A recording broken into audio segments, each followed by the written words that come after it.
हवाई के जंगलात में हालिया दिनों ड्रोन के जरिए हजारों मच्छर छोड़े जा रहे हैं, लेकिन मच्छर छोड़ना यहाँ तबाही नहीं बल्कि तहफ्फुज की अलामत है और ये फितरत को बचाने की एक जदीद कोशिश है।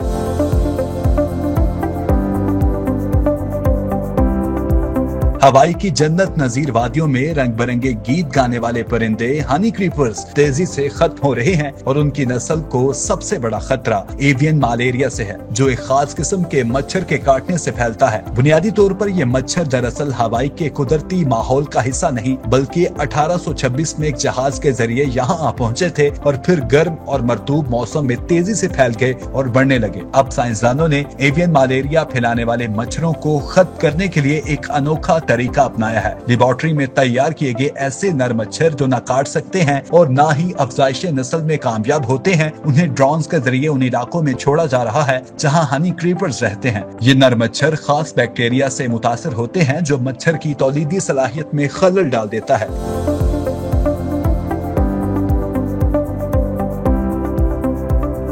जब ये मच्छर कुदरती मादा मच्छरों के साथ जुफ्तगिरी करते हैं तो उनके अंडे बाआवर नहीं हो पाते। इसी तरह वक्त के साथ काटने वाले मच्छरों की तादाद कम हो जाती है और परिंदों को मलेरिया से बचाया जा सकता है। ये मुहिम बर्ड्स नॉट मॉस्किटोस नामी तंजीम चला रही है जो हवाई के नायाब परिंदों को बचाने के लिए काम कर रही है। नवंबर 2023 में शुरू किए गए इस मंसूबे के आगाज से अब तक मावई और कावाई के जंगलात में 4 करोड़ से ज्यादा नर मच्छर छोड़े जा चुके हैं। क्रिस फार्मर जो अमेरिकन बर्ड कंजर्वेशन से वाबस्ता हैं, उनका कहना है कि ये एक नजर न आने वाली रुकावट की तरह काम करता है जो मच्छरों को उन जंगलात तक पहुंचने से रोकती है जहां ये नायाब परिंदे रहते हैं। अगर हमने इन मच्छरों की आबादी में खातिर खा कमी ना की तो बाकी बचे हुए परिंदों की 17 में से भी कई इकसाम हमेशा के लिए नापैद हो जाएंगे। फिलहाल साइंसदान इस बात का इंतजार कर रहे हैं कि ये तरीका कब और कैसे मुकम्मल असर दिखाएगा, मगर उम्मीद है कि अगर मच्छरों की आबादी मुसलसल कम होती गई तो हवाई के ये नायाब परिंदे एक बार फिर चहचहाने लगेंगे। ये साइंसी हिकमत अमली माहौल दोस्त, कुदरती और बगैर किसी दवा या जहरीले मवाद के काम कर रही है। हो सकता है ये तरीका दुनिया के दीगर हिस्सों में भी इस्तेमाल हो